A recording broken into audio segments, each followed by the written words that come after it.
மலேசியாவின் பல மாவட்டங்களை அண்மையில் பாதித்த கடுமையான வெப்பம் தென்மேற்கு பருவமழையால் ஏற்படுகிறது.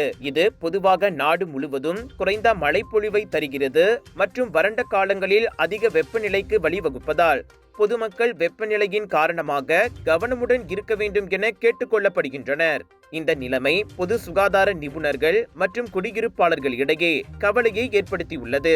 வெப்ப பக்கவாதம் குறிப்பாக முதியவர்கள், குழந்தைகள், கர்ப்பிணி பெண்கள் மற்றும் உடல் பருமன் உள்ளவர்களுக்கு ஆபத்தானது என்று மலேசிய தேசிய பல்கலைக்கழகத்தின் பேராசிரியர் ஷரிஃபா இசட்வான் புத்தே எச்சரித்தார். இதனிடையே செப்டம்பர் மாதம் வரை வெப்பநிலை தொடரும் என்று எதிர்பார்க்கப்படுகிறது என மலேசிய வானிலை ஆய்வுத்துறை மெட் மலேசியா இயக்குனர் டாக்டர் முகமது இஷா முகமது அனீப் தெரிவித்தார்.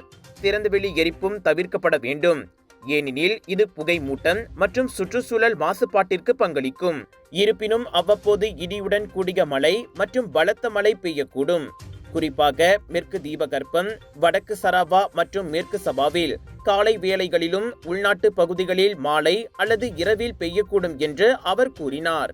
Colors of இந்தியாவின் பேரா global Indian shopping expo and viral food festival 11 15 June வரை ஏயோன் பிக் ஃபாலின் ஈப்போ பேராக்கில் 100க்கும் அதிகமான பூத்கள் 80% வரை டிஸ்கவுண்ட் என கலக்கலான ஷாப்பிங் கார்னிவல்.